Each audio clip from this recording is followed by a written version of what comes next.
Hello, in this video, I'm going to run through the 10 best Sliver cards and tell you what kind of deck you can build around each one so you know which one you should be playing. First up is the First Sliver.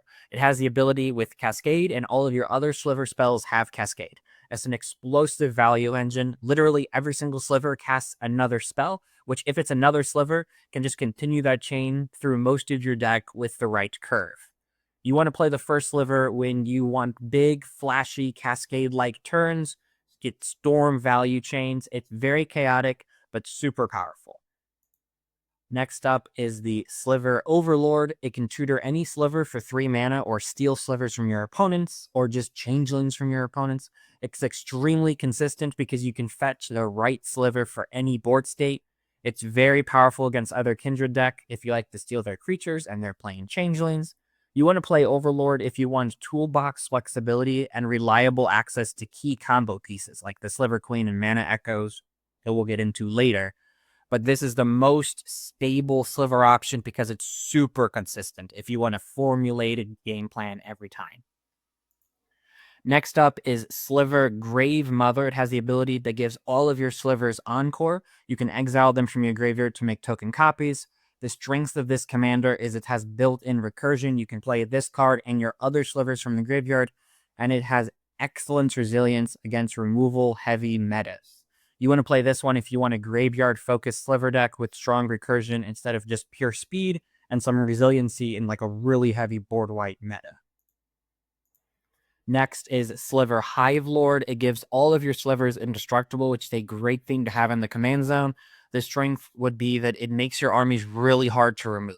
And it's a great in more casual metas where sweepers are common. If they're playing a lot of board wipe, you can just have your things go big. You need to protect your swarm and grind out grains. This is the Sliver for you. There's Slivers that are fast. There's Slivers that are consistent. This is the one that'll win you more grindy games. Next up is Recursion Biologist. When it enters, you choose a creature type and then Slivers, and the other type, they're all Slivers. So they're all Slivers and they're all the same type. So like if you choose a dragon cards that are good, then every single time one of your other Slivers enters, you also get a token copy of it. So it just combines multiple creature types into one. Think like a biologist combining the species.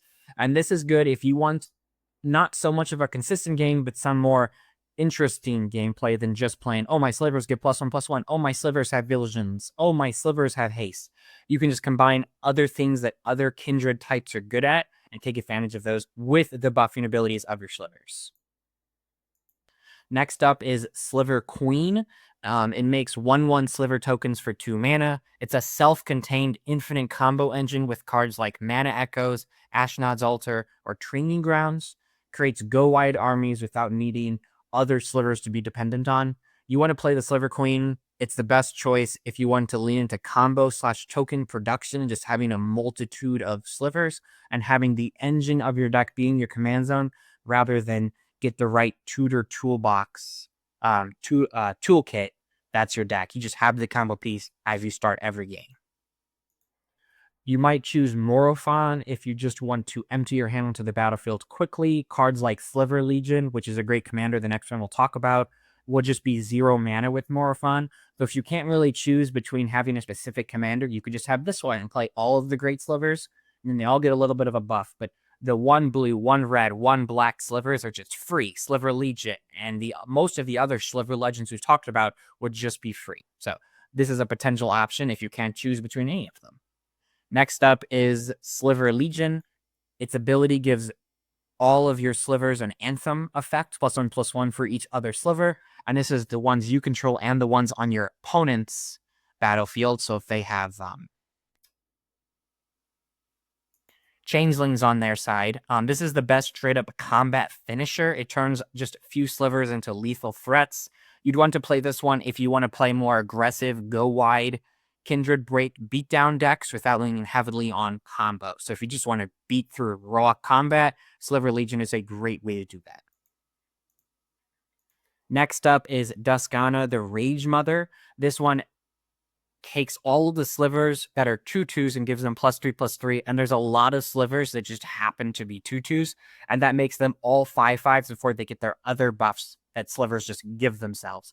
Plus, it has some card draw because you're going to empty your hand quickly most of the time. But there's a lot of slivers that are 2/2s, and if you want to build a little bit of a different deck that your opponent might not expect, Dreskana is a great way to do that, and I think this one looks like a ton of fun. So the strengths are a lot of slivers are already 2/2s. You can make them into 5/5s, and you want to play if you want to play something different. Merkle, Lord of Bones. This is 7 mana, so it's expensive. But whenever another non-token creature you control dies, you may exile it. If you do create a token that's a copy of that card, accepts an enchantment, and loses all other card types. So your slivers that give buffs, like +2/+2, or lifelink or death touch or vigilance, it would keep those effects around because now it just turns them into enchantments. So if you want something that's a little bit different, and your slivers turn into cards that buff all of your other slivers without actually having to be creatures, so they die to a board wipe, oh, now they're all sitting over as enchantments, and your future ones still have those effects, and enchantments are a little bit harder to get rid of than creatures, those would be the strength. And then you'd want to play it if you want to play something different, and you might want to lean into more of an enchantment build. I think it also looks like a lot of fun. And those are the 10 most popular Sliver commanders, and I think which are the 10 strongest ones. If you're thinking about building a Sliver deck, you may not know which one you're planning on building in the comments below. If you have any questions for me, if you watched this video, please give it a like. It helps a ton, and I hope you have a good rest of your day. May your top decks be ever in your favor. Thanks.